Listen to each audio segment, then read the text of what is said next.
सविता पवित्रा और कृष्णा को उस हालत में देखकर शर्म से लाल हो गई थी। उसने भागकर मीरा के कमरे में जाकर पूरी बात बताई थी। दूसरी तरफ विवान मल्होत्रा ने अवनी मल्होत्रा को भावुक कर दिया था। उसने उसे किस किया था और उससे शादी करने की बात कहकर उसे पूरी तरह हैरान कर दिया था। उधर विघ्नेश, विष्णु, अभिषेक और पुष्कर चारों अवनी के घर के चारों तरफ घूमते हुए सब कुछ देख रहे थे। विघ्नेश ने घर को गौर से देखते हुए शरारती अंदाज में विष्णु को छेड़ना शुरू कर दिया। विघ्नेश ने मुस्कुराते हुए कहा, सच बोलूं तो मेरी बहन ने बड़ा शानदार घर बनाया है।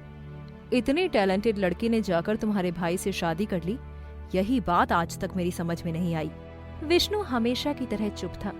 उसे अच्छी तरह पता था कि अगर वो इस बंदर टोली के साथ बहस में उतर गया तो आखिर में जोकर वही बनेगा। इसलिए उसने कुछ नहीं कहा और मोबाइल में देखने लगा। लेकिन विघ्नेश कहाँ मानने वाला था। वो उसके पास जाकर बोला, ऐसा क्या है फोन में कि तू उसी में घुसा जा रहा है। ये कहते हुए उसने विष्णु का फोन छीन लिया। फोन में अनन्या की अलग अलग तस्वीरें थीं। विघ्नेश अपनी बेटी की तस्वीरें देखकर खुश हो गया। वो एक एक फोटो देखते हुए बोला, वाह भाई, सारी फोटोज तो कमाल की आई हैं। विष्णु ने गर्व से कहा, तस्वीरें मेरे बेटे आर्यन ने खींची हैं, इसलिए इतनी खूबसूरत आई हैं। विघ्नेश हंस पड़ा, कमाल है यार, आर्यन तो अलग ही लेवल पर है। मुझे तो लगता है कि भविष्य में आर्यन और अनन्या की जोड़ी बनने के पूरे चांस हैं। ये कहते हुए उसने पास के एक कमरे का दरवाजा खोल दिया। अंदर आदेश किसी से फोन पर बात कर रहा था। आदेश ने फोन पर दृढ़ आवाज में कहा, ऐसा कभी नहीं होगा, जो मैं कह रहा हूँ वही सही है। ये सुनते ही विघ्नेश का चेहरा बदल गया। वो कुछ पल तक आदेश को देखता रहा और गहरी सोच में पड़ गया। इसी बीच दूसरी तरफ विवान सीटी बजाते हुए वापस उस जगह पहुंचा जहां अवनी खड़ी थी। उसने हाथ पैंट की जेब में डाला और आंख मार दी। अवनी वहीं जड़ होकर खड़ी रह गई। कुछ सेकंड बाद उसने खुद को संभाला और गुस्से में उसकी तरफ देखा।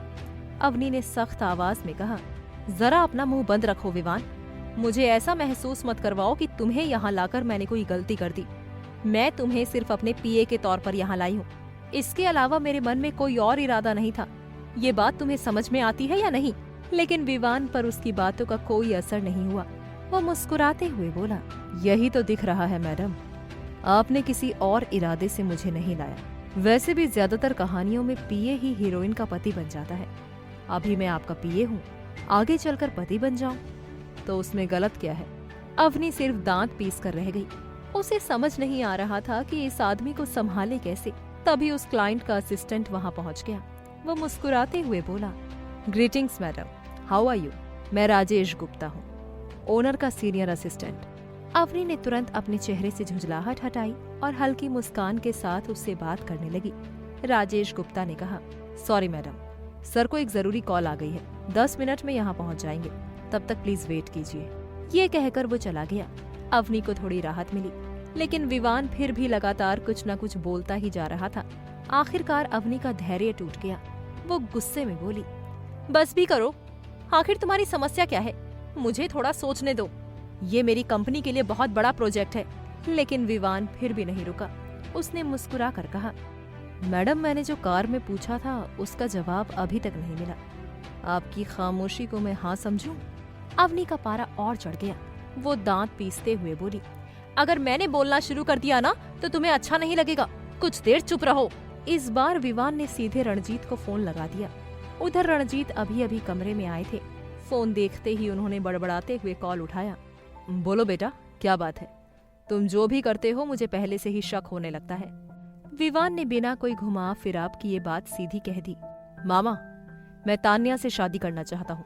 इंडिया लौटते ही जिंदगी भर तान्या का पीए बनकर रहने का फैसला कर चुका हूँ, इसलिए तैयारी शुरू कर दीजिए। रणजीत को लगा जैसे फिर से सीने में दर्द उठ गया हो। उससे पहले कि वो कुछ बोलते, अवनी ने झटके से फोन छीन लिया। उसे डर था कि कहीं रणजीत कुछ ऐसा ना बोल दे जिससे सारा राज खुल जाए। उसने जल्दी से कहा, वो पागल हो गया है, उसकी बातों पर ध्यान मत दीजिए। आपकी तबीयत ठीक है ना? कुछ देर हाल चाल पूछने के बाद उसने तुरंत कॉल काट दी। फोन रखते ही वो विवान पर बरस पड़ी, तुम आखिर ये ड्रामा क्यों कर रहे हो? लेकिन विवान ने कोई जवाब नहीं दिया। उसने बस उसका हाथ पकड़ लिया और मजबूती से थाम लिया। अवनी को उसका ऐसा करना बिल्कुल पसंद नहीं आया। उसे गुस्सा आ रहा था। वो सोच रही थी कि अगर उसकी जगह कोई और लड़की होती तो क्या वो उसके साथ भी ऐसा ही व्यवहार करता। हमेशा की तरह इस बार भी उसने विवान को गलत समझा, लेकिन विवान को कोई फर्क नहीं पड़ा। वो उस पल को महसूस करता रहा। उसी समय क्लाइंट वहां पहुंच गया। वो मुस्कुरा कर बोला, welcome miss Avani, glad to meet you. Avani हाथ मिलाने ही वाली थी कि विवान अचानक आगे बढ़ गया।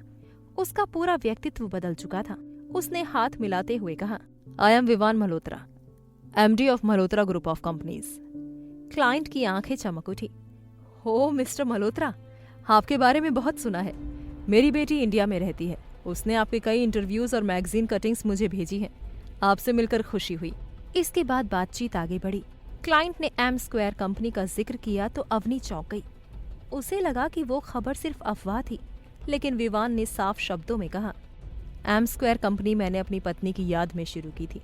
उसका मकसद सिर्फ पैसा कमाना नहीं है। हम जरूरतमंद लोगों की मदद करना चाहते हैं। ये सुनकर अवनी पूरी तरह हैरान रह गई। वो सोचने लगी कि क्या सच में विवान ने उसके लिए एक कंपनी शुरू की थी, वो भी सिर्फ लोगों की मदद करने के लिए। उधर क्लाइंट और विवान काफी देर तक प्रोजेक्ट पर चर्चा करते रहे। आखिर में क्लाइंट ने पूरा प्रोजेक्ट समझाया और अवनी से उसकी राय मांगी, लेकिन अवनी तो अब तक विवान की बातों में उलझी हुई थी। उसे कुछ भी सुनाई नहीं दिया था। स्थिति को समझते हुए विवान ने पूरी मीटिंग संभाल ली। उसने नई टेक्नोलॉजी, डिजाइन और दोनों देशों में एक जैसी बिल्डिंग तैयार करने की पूरी योजना समझा दी। आखिरकार क्लाइंट प्रभावित हो गया और कॉन्ट्रैक्ट साइन हो गया। अवनी बस उसे देखती रह गई। एक तरफ उसे खुशी हो रही थी कि विवान उसके करीब था, दूसरी तरफ वही इंसान उसकी सारी परेशानियों की वजह भी बन रहा था।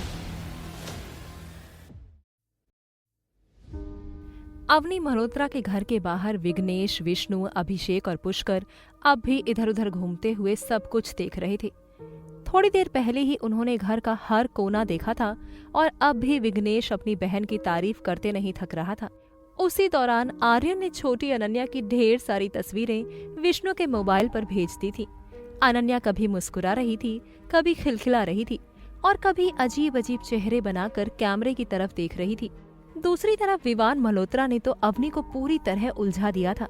उसने रणजीत को फोन करके साफ साफ कह दिया था कि वो तान्या से शादी करना चाहता है। इतना ही नहीं, क्लाइंट मीटिंग में भी उसने अपनी काबिलियत दिखाते हुए बड़ा कॉन्ट्रैक्ट हासिल कर लिया था। एम स्क्वायर कंपनी के पीछे का असली सच जानकर अवनी का मन और भी ज्यादा उलझ गया था। उधर दिल्ली में सीता किसी तरह फ्लाइट में बैठ गई थी। सीट पर बैठते ही उसने आंखें बंद कर ली। उसके मन में फिर से शिवा की यादें घूमने लगी। वो मन ही मन बुदबुदाई, मेरी पूरी जिंदगी को मिस्ट्री बनाकर ही रखना था ना शिवा। आखिर क्यों मुझे कभी चैन से जीने नहीं मिलता? मैं क्या करूं? तभी उसकी नजर बगल में बैठी एक युवती पर पड़ी। उस लड़की के हाथ में ऑल इज वेल नाम की किताब थी। उसे देखकर सीता के होठों पर हल्की मुस्कान आ गई।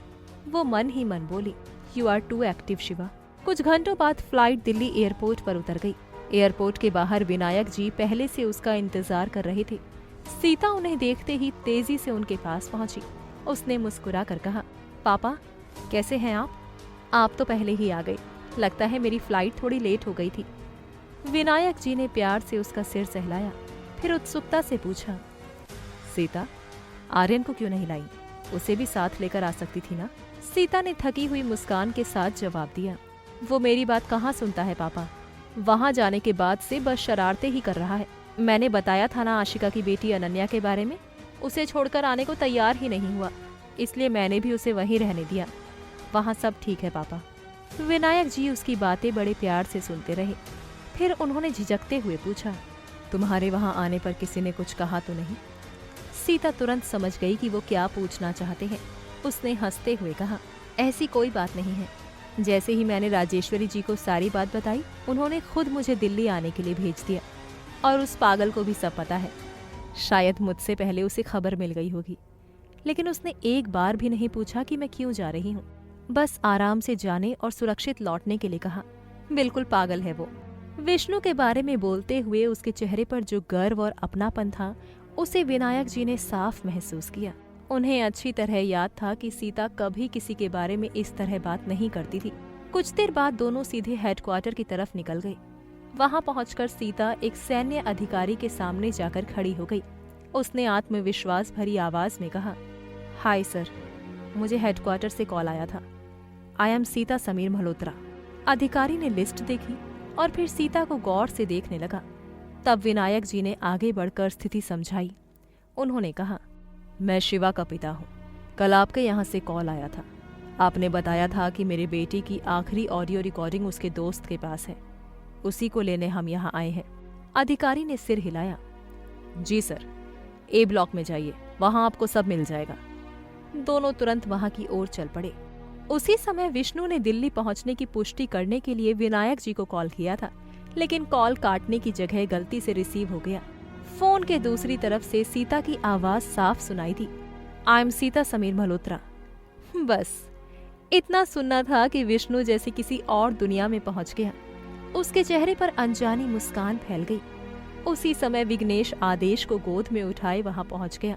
वो हंसते हुए बोला, क्या बात है भाई, अकेले बैठे बैठे मुस्कुरा रहा है? कहीं पागल खाने का एड्रेस मिल गया क्या? आदेश भी उनकी तरफ देखने लगा। विष्णु ने तुरंत खुद को संभाला। उसने विघ्नेश के सिर पर हल्की चपत लगाई और बोला, जल्दी निकलो, विवेक ने आदेश को अपने ऑफिस बुलाया है। पहले उसे वहां छोड़ते हैं, फिर अपने टारगेट की तरफ निकलेंगे। ये कहकर वो वहां से निकल गया। पीछे आदेश ने मासूमियत से कहा, ये पागल खाना क्या होता है? विघ्नेश तुरंत बोला, जहां पागल लोग रहते हैं, बिल्कुल तुम्हारे पापा जैसे। उसे लगा था कि उसने मन की बात धीरे से कही है, लेकिन आदेश ने सब सुन लिया। वो पूरी गंभीरता से बोला, लेकिन अभी तो अभिषेक अंकल कह रहे थे कि पागल तो आप हो। तो क्या आप पागल खाने से आए हो? वहां आने जाने के लिए अलग फ्लाइट होती है क्या? ये सुनते ही पुष्कर ने आंखें बंद कर ली। उसकी टूटी हुई नाक अब भी दर्द कर रही थी और हंसने की हालत नहीं थी। तभी अभिषेक भी वहां आ गया। वो गंभीर चेहरा बनाकर बोला, ये तो सही सवाल है। सच में विघ्नेश पागल है। बड़ी मुश्किल से उसे पकड़कर यहाँ तक लाए हैं। जल्दी वापस छोड़ना पड़ेगा। बस फिर क्या था। आदेश तुरंत विघ्नेश की गोद से उतरकर दूर जाकर खड़ा हो गया। विघ्नेश गुस्से से अभिषेक पर टूट पड़ा। बच्चे को क्या क्या सिखाता रहता है तू? देख कैसे मुझे छोड़कर भाग गया। अभिषेक भी पीछे हटने वाला नहीं था। पहले तूने ही विष्णु को पागल कहा था, शुरुआत तूने की थी। दोनों बच्चों की तरह लड़ने लगे। उधर डे केयर की एक लड़की ये सब देखकर हैरान खड़ी थी। वो चुपचाप सबको देख रही थी। स्विमिंग पूल में जब उसने पहली बार विवान को देखा था, तभी से उसे उसकी कमी महसूस होने लगी थी। उसकी नजरें बार बार विवान को ढूंढ रही थी। बेचारी को ये नहीं पता था कि जिस इंसान को वो याद कर रही है, वही असल में कितना खतरनाक और जिद्दी है। कुछ देर बाद सभी लोग विवेक के ऑफिस पहुंच गए। सुनहरे अक्षरों में लिखा था, MM कंस्ट्रक्शन एंड ग्रुप्स। विशाल इमारत को देखकर अभिषेक की आंखें फैल गई। वो बोला, सच में ये कंपनी उसी छोटी सी लड़की ने बनाई है? मुझे कहीं और लाकर बेचने का प्लान तो नहीं है? विघ्नेश ने तुरंत अपने फोन की सारी तस्वीरें दिखाईं। उन तस्वीरों में अवनी की मेहनत साफ दिखाई दे रही थी। भूमि पूजन से लेकर हर एक ईंट लगने तक की पूरी कहानी तस्वीरों में कैद थी। सब लोग प्रभावित हुए बिना नहीं रह सके। पूंजी भले रणजीत जी ने दी थी, लेकिन इतना बड़ा साम्राज्य खड़ा करने का हौसला अवनी का था, और उस पूरे सफर में विवेक उसके साथ खड़ा रहा था। अब जाकर सबको समझ आया कि विवेक अवनी की जिंदगी में कितना महत्वपूर्ण था। उसी समय विवेक सामने आ गया। वो पहले से ही चिढ़ा हुआ था। उसने सिर्फ आदेश को गोद में उठाया और अंदर जाने लगा। लेकिन विघ्नेश फिर बोल पड़ा, ये मेरी बहन की कंपनी है, हम लोग देखने आए हैं, कम से कम अंदर आने को तो बोल सकते हो। विवेक ने गुस्से में उसकी तरफ देखा, जब तुम्हारी बहन बुलाए तब आना, अभी मेरा मूड खराब है। कोई उल्टी सीधी बात निकल गई तो अच्छा नहीं होगा। पहले अपना जरूरी काम निपटाओ। इतना कहकर वो अंदर चला गया। फिर उसने सीधे रणजीत जी को फोन लगा दिया। कॉल उठते ही रणजीत जी ने राहत की सांस ली, लेकिन अगले ही पल विवेक ने ऐसा बम फोड़ा कि उनके होश उड़ गए। हम लोग 2 दिन में इंडिया आ रहे हैं और हम वहां सिर्फ एक काम के लिए आ रहे हैं। मेरी और अवनी की शादी की तैयारियां शुरू कर दीजिए, एंड इट्स फाइनल। ये कहकर उसने फोन काट दिया। रणजीत स्तब्ध होकर वहीं खड़े रह गई।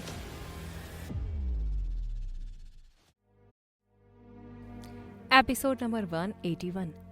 रणजीत के फोन पर एक के बाद एक ऐसी खबरें आई थीं कि उनका सिर ही घूम गया था। एक तरफ विवेक और दूसरी तरफ विवान मल्होत्रा, दोनों ही अवनी मल्होत्रा से शादी करना चाहते थे। दोनों अपनी अपनी तरफ से दबाव बना रहे थे। रणजीत समझ ही नहीं पा रहे थे कि आखिर करे तो क्या करे। उधर अवनी मल्होत्रा क्लाइंट के सामने विवान की प्रेजेंटेशन देख रही थी। वो इतनी हैरान थी कि ना तो उससे बहस कर पा रही थी और ना ही कुछ बोल पा रही थी। विवान ने खुद ही पूरी मीटिंग संभाल ली थी और क्लाइंट से सारी बातें फाइनल कर दी थी। इसके बाद उसने सभी से विदा ली और अवनी का हाथ पकड़कर उसे कार तक ले आया। लेकिन अवनी कार में बैठने के बजाय वहीं खड़ी होकर उसे घूरती रही और बोली, तुम जो भी कर रहे हो उसमें से कुछ भी मुझे सही नहीं लग रहा। आखिर तुम्हारे दिमाग में चल क्या रहा है? विवान ने उसकी बात जैसे सुनी ही नहीं। उसने तुरंत उस बॉडीगार्ड को बुलाया जिसे हमेशा अवनी की सुरक्षा के लिए रखा गया था और कहा, मैडम जहाँ भी जाना चाहें उन्हें वहाँ छोड़ देना और हर वक्त इनके साथ रहना। अगर कोई भी परेशानी हो तो तुरंत मुझे कॉल करना। फिर वो अवनी की तरफ मुड़ा और बोला, अपना ध्यान रखना, मुझे एक जरूरी काम से बाहर जाना है। काम खत्म होते ही मैं तुम्हें कॉल करूंगा और जहाँ होगी वहाँ आ जाऊंगा। इतना कहकर उसने अवनी के माथे पर प्यार से अपने होंठ रख दिए। अवनी ने आंखें बंद कर ली और उस पल को चुपचाप महसूस किया। कई सालों से जिस प्यार के लिए उसका दिल तरस रहा था वो आज बिना मांगे उसे मिल रहा था। फिर भी हालात इतने उलझे हुए थे कि खुशी के साथ साथ उसे गुस्सा भी आ रहा था। उसकी नाराज निगाहें देखकर विवान हल्का सा मुस्कुराया और कहा, ये गुस्से वाली नजरें मुझ पर मत चलाओ, ठीक है? बस सुरक्षित रहो, मैं जल्दी लौट आऊंगा। अगले ही पल अवनी ने उसकी शर्ट का कॉलर पकड़कर उसे अपनी तरफ खींच लिया। तुम जैसा सोच रहे हो वैसा कुछ भी नहीं होने वाला विवान। हमारी शादी कभी नहीं होगी। मैं अभी पापा को फोन करके कहूंगी कि मेरे लिए कोई और अच्छा लड़का देखें। उसकी जुबान कुछ और कह रही थी लेकिन उसकी आंखें बिल्कुल अलग कहानी सुना रही थी। विवान ने उसकी आंखों में छिपी बेचैनी पढ़ ली। मैं सिर्फ एक जरूरी काम के लिए जा रहा हूँ और सुरक्षित वापस तुम्हारे पास ही लौटूंगा। Don't worry. आदेश को भी हमारे लड़कों ने सुरक्षित तुम्हारे दोस्त विवेक के पास पहुंचा दिया है। अब कोई बेवकूफी वाली बात मत करना और ध्यान से जाना। इतना कहकर उसने उसके होठों को हल्के से छू लिया। आसपास खड़े सारे बॉडीगार्ड तुरंत दूसरी तरफ मुड़ गए। अवनी ने दांत भींच लिए और कहा, पब्लिक में भी तुम ऐसा ही करते हो क्या? तुम्हें बेसिक मैनर्स तक नहीं है? विवान ने आसपास नजर दौड़ाई और फिर शरारती अंदाज में उसकी तरफ देखा। तो क्या तुम्हारा मतलब है कि प्राइवेट जगह पर मैं जो चाहे कर सकता हूँ? वैसे यहाँ कोई हमें देख भी नहीं रहा, सबने हमारी तरफ पीठ कर रखी है। वो कुछ और ही कहने वाला था कि अचानक रुक गया। उसने चारों तरफ नजर घुमाई और फिर अवनी की ओर झुक गया। उसके लिए वो पल जैसे सारी दुनिया से अलग था। वो खुद को मजबूत दिखा रहा था लेकिन अंदर से उसे भी उसी से सुकून चाहिए था। दोनों कब तक उस पल में खोए रहे उन्हें खुद भी पता नहीं चला। तभी विवान के फोन की घंटी बजी और उसे होश आया। उसने अवनी की तरफ देखा और कहा, ध्यान से जाना। उसकी आंखों में गहराई से देखते हुए वो वहां से निकल गया, लेकिन कुछ दूर जाकर फिर अचानक वापस लौटा और उसकी आंखों पर हल्का सा चुंबन रख दिया। अवनी पूरी तरह उलझ गई थी। ये आखिर ऐसा क्यों कर रहा है? मुझे कुछ भी समझ में नहीं आ रहा। सबसे पहले पापा से बात करनी होगी। उसे ये बिल्कुल याद नहीं रहा कि इस पूरी कहानी की शुरुआत उसी ने की थी और एक बार फिर बेचारे रणजीत ही इन दोनों के बीच फंसने वाले थे। अवनी अभी भी वहीं खड़ी थी जैसे किसी ने उसे पत्थर की मूर्ति बना दिया हो। तभी एक बॉडीगार्ड ने आवाज दी, मैडम, सर ने कहा है कि आपको सुरक्षित घर पहुंचाना है। क्या मैं ड्राइव करूं? ये सुनते ही उसका गुस्सा फिर भड़क उठा। क्या मैं खुद अपना ख्याल नहीं रख सकती? वो होता कौन है मेरे लिए बॉडीगार्ड रखने वाला? दांत पीसते हुए उसने कार का दरवाजा खोला। I can drive my self. वो खुद कार चलाकर निकल गई, लेकिन रास्ते भर उसने देखा कि चारों तरफ से सुरक्षा गाड़ियां उसका पीछा कर रही थी। गुस्से में जलती हुई वो आखिरकार कंपनी पहुंच गई। दूसरी तरफ विवान का फोन लगातार बज रहा था। उसने झुंझलाकर कॉल उठाई। अरे विघ्नेश, क्या प्रॉब्लम है तुम्हारी? मैंने कहा था ना कि मैं आ रहा हूँ। दूसरी तरफ से सिर्फ हंसी की आवाज आई। विवान को पूरा भरोसा था कि उसके साथ काम करने वाला कोई भी इंसान उसकी निजी बातों की फोटो या वीडियो बनाकर किसी को नहीं भेजेगा, क्योंकि अगर किसी ने ऐसा किया तो उसे अभिषेक के गुस्से का सामना करना पड़ेगा। यही वजह थी कि वो बेफिक्र था। लेकिन दूसरी तरफ से लगातार आती हंसी उसे परेशान कर रही थी। उसने कहा, विघ्नेश, आखिर सोच क्या रहा है? फोन करके बस हंसते ही रहोगे? कहीं तुम लोगों ने मेरी जानकारी के बिना कुछ कर तो नहीं दिया? अगर कुछ किया ना तो सिर्फ एक गोली काफी होगी और 10 मिनट में मैं वहां पहुंच रहा हूँ। ये कहकर उसने फोन काट दिया। उधर विघ्नेश ने स्पीकर ऑन कर रखा था। उसके आसपास अभिषेक और बाकी दोस्त बैठे थे। सभी उसकी बात सुनकर हंस रहे थे। यार, ये इतना बदल कैसे गया? कहीं इसे सच्चाई का पता तो नहीं चल गया? अभिषेक ने पूछा। बिल्कुल नहीं, मैं 100% श्योर हूँ। जब मैं खुद चुप हूँ तो उसे कौन बताएगा? विघ्नेश ने विश्वास से कहा। सबने एक दूसरे को देखा और फिर अपने शिकार के आने का इंतजार करने लगे। वहीं दूसरी तरफ जेम्स गहरी सोच में डूबा हुआ था। उसे लग रहा था कि किसी ने उसके घर का गेट तोड़ दिया है। उसने पुलिस विभाग में अपने भरोसेमंद लोगों से जानकारी निकलवाई। उनमें से एक अधिकारी ने सीधे कहा था, बहुत जल्द आपको गिरफ्तार किया जा सकता है। भारत के अलग अलग अंडरकवर और स्पेशल ऑफिसर आपको ढूंढने में लगे हुए हैं। ये सुनते ही जेम्स के पैरों तले जमीन खिसक गई। वो अगला कदम सोच ही रहा था कि अचानक सामने पूरी टोली आकर खड़ी हो गई। वो दृश्य देखकर उसे ऐसा लगा जैसे किसी एवेंजर्स फिल्म का सीन उसकी आंखों के सामने चल रहा हो। इधर मीरा के कमरे में माहौल बिल्कुल अलग था। सविता और मीरा हंसते बतियाते हुए समय बिता रही थी। तभी पवित्रा नहाकर और कपड़े बदलकर अपनी छोटी बहन को ढूंढते हुए वहां पहुंची। उसे देखते ही सविता को वो मजेदार नजारा याद आ गया जो उसने कुछ देर पहले देखा था। वो हंसते हंसते बिस्तर पर लौटने लगी। मैंने कुछ नहीं देखा, बिल्कुल कुछ नहीं देखा। कृष्णा के सामने जिसे शर्म नहीं आई थी, वही पवित्रा अब सविता को देखकर लाल हो गई। वो भागकर मीरा से लिपट गई और बोली, दीदी इसे देखिए ना, ये मेरा मजाक उड़ा रही है। मीरा भी हंस पड़ी। अरे, जब से इसने तुम्हें उस हालत में देखा है तब से यही हाल है इसका। बड़ी मुश्किल से इसका ध्यान दूसरी तरफ लगाया था, लेकिन तुम आते ही इसे सब याद दिला गई। तीनों की हंसी कमरे में गूंजने लगी। फिर मीरा शरारती अंदाज में बोली, चलो बताओ अब आगे क्या हुआ? पवित्रा शर्म से पानी पानी हो गई। बस कीजिए दीदी, मुझे बहुत शर्म आ रही है। आप लोग मुझे छोड़िए, मैं अपनी आंटी के पास जा रही हूँ। मीरा फिर हंस पड़ी। जाओ जाओ, वो भी तुम्हारा इंतजार ही कर रही होंगी। कल शाम 7 बजे कमरे में गई थी और आज शाम 7 बजे बाहर निकली हो। तुम्हें खुद ये ठीक लग रहा है? पवित्रा ने घड़ी देखी और हैरान रह गई। ओ माय गॉड, इतना समय हो गया? इसलिए सब मुझे देखकर हंस रहे थे। मैं जा रही हूँ अपने क्रिश के पास। उसकी बात सुनकर मीरा ने फिर चुटकी ली। वाह मैडम, 5 मिनट भी पति से दूर नहीं रहा जाता।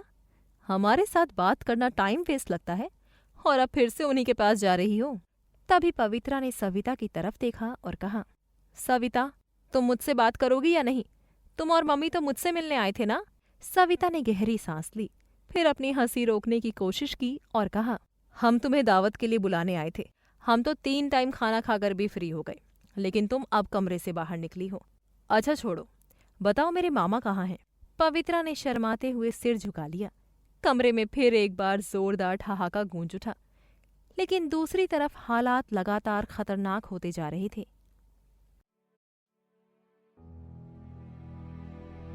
विवान और विवेक बारी बारी से फोन करके अवनी मल्होत्रा की शादी अपने साथ करवाने की बात कहते हुए रणजीत को परेशान कर रहे थे।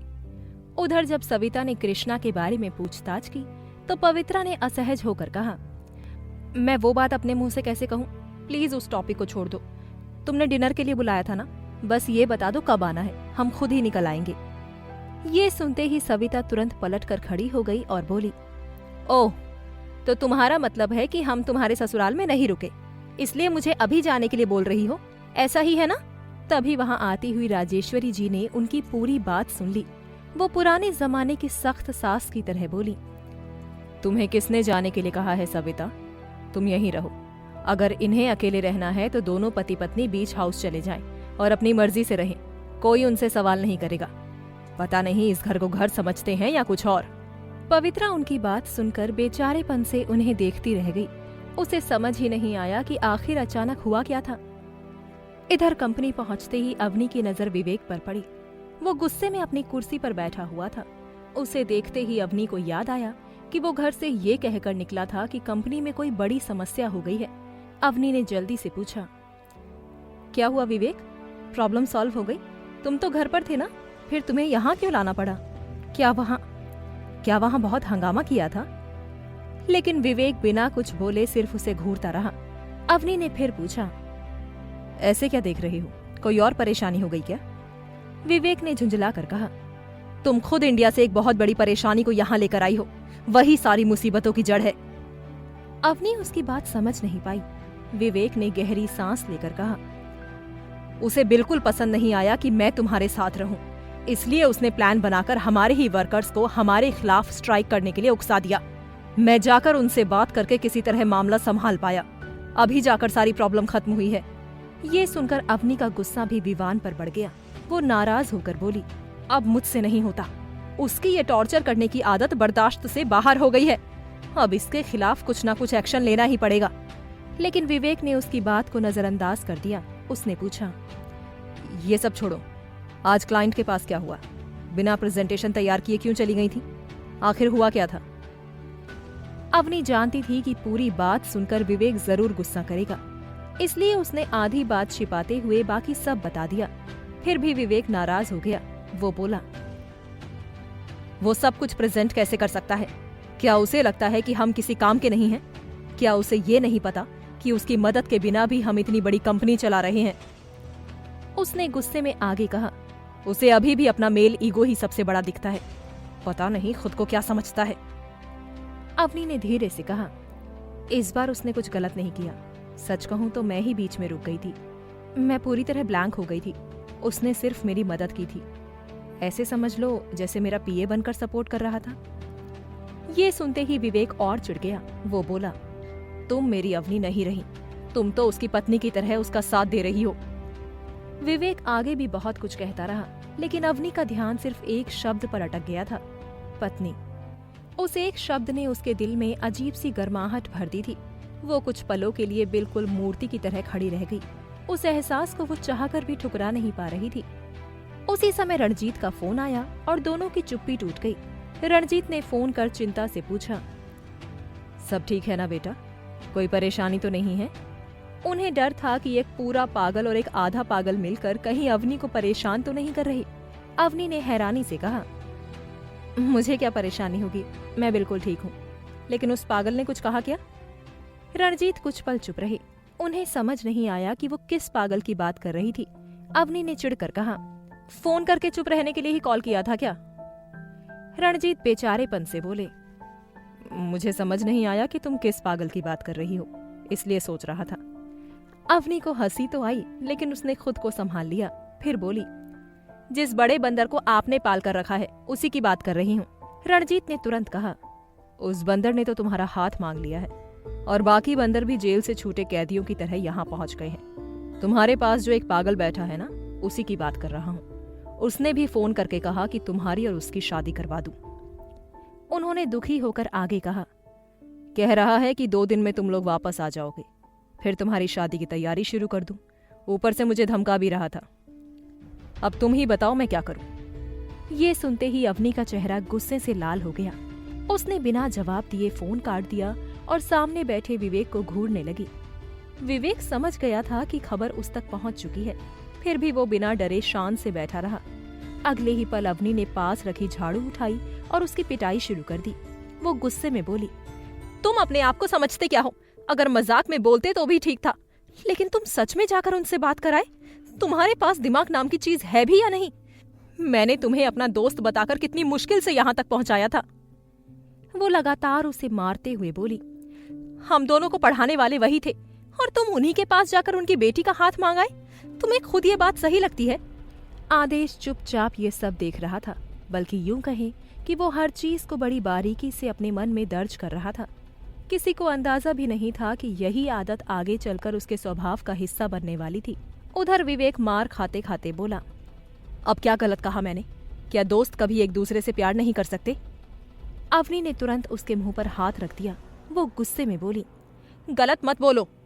तुम्हें भी पता है और मुझे भी कि हमारे बीच ऐसा रिश्ता नहीं है। फिर भी जब तुम ऐसी बातें करते हो तो मुझे बहुत तकलीफ होती है, समझ रहे हो ना? विवेक ने गहरी सांस छोड़ी, फिर शांत होकर बोला, समझने की कोशिश करो बेबी, मैं गुस्से में नहीं बोल रहा। मैं तुम्हें और उस छोटे बच्चे को छोड़कर नहीं रह सकता। जिंदगी भर तुम्हारे साथ रहना चाहता हूँ। क्या मेरे साथ रहने में तुम दोनों को कोई दिक्कत है? इतना सुनते ही अवनी ने घबराकर उसका मुंह बंद कर दिया। फिर आदेश के पास जाकर बोली, बेबी क्या तुम किड्स पार्क में जाकर थोड़ी देर खेलोगे? हम दोनों एक जरूरी बात डिस्कस कर रहे हैं, तुम्हें बोरियत होगी। आदेश बिना कुछ कहे उठकर वहां से चला गया। उसके जाते ही अवनी फिर विवेक पर बरस पड़ी। वो बोली, तुम्हें बिल्कुल अक्ल नहीं है क्या? बच्चा यहीं बैठा था और तुम बार बार उसके पापा की बात कर रहे थे। उसके दिमाग में क्या चल रहा होगा पता भी है। वो बहुत समझदार है, एक बार कोई बात सुन ले तो तुरंत समझ जाता है। विवेक ने उसे घूरते हुए कहा। अच्छा, अब मैडम को याद आया कि यहाँ बच्चा भी बैठा था। अवनी ने थककर आंखें बंद कर लीं, लेकिन आंख बंद करते ही उसके सामने विवान का चेहरा आ गया। उसे याद आया कि कैसे उसने उसे चूमा था। ये याद आते ही उसने झट से अपने होठों पर हाथ रख लिया। विवेक उसे ऐसे देख रहा था जैसे सोच रहा हो कि कहीं उसे सच में पागलपन तो नहीं हो गया। कुछ देर बाद अवनी ने खुद को संभाला। वो गंभीर होकर बोली, देखो विवेक, मजाक अपनी जगह, लेकिन मैं तुमसे शादी नहीं कर सकती और यही फाइनल है। इस बात को यहीं खत्म कर दो। विवेक ने तुरंत जवाब दिया, मैं भी यही कह रहा हूँ। मैं तुम्हें और उसे छोड़कर नहीं रह सकता। तुम दोनों मेरी जिंदगी में बहुत जरूरी हो। ये सुनकर अवनी फिर भड़क गई। उसने उसके बाल पकड़कर झकझोरते हुए कहा, मैं क्या कह रही हूँ तुम्हें समझ आता है या नहीं? हम दोनों कभी अच्छे पति पत्नी नहीं बन सकते। प्लीज मेरी बात समझो और अपने काम पर ध्यान दो। लेकिन विवेक मानने को तैयार नहीं था। आखिर में अवनी ने हार मानते हुए कहा, ठीक है, तुम्हें शादी करनी है ना, मैं खुद तुम्हारे लिए अच्छी लड़की ढूंढ दूंगी, लेकिन जो तुम सोच रहे हो वो कभी नहीं होगा। विवेक ने उसे दुखी नजरों से देखा, फिर धीमी आवाज में पूछा, मतलब तुम्हें मेरी जरूरत नहीं है और तुम्हें वो पसंद है ना? इस सवाल का जवाब अवनी के पास नहीं था।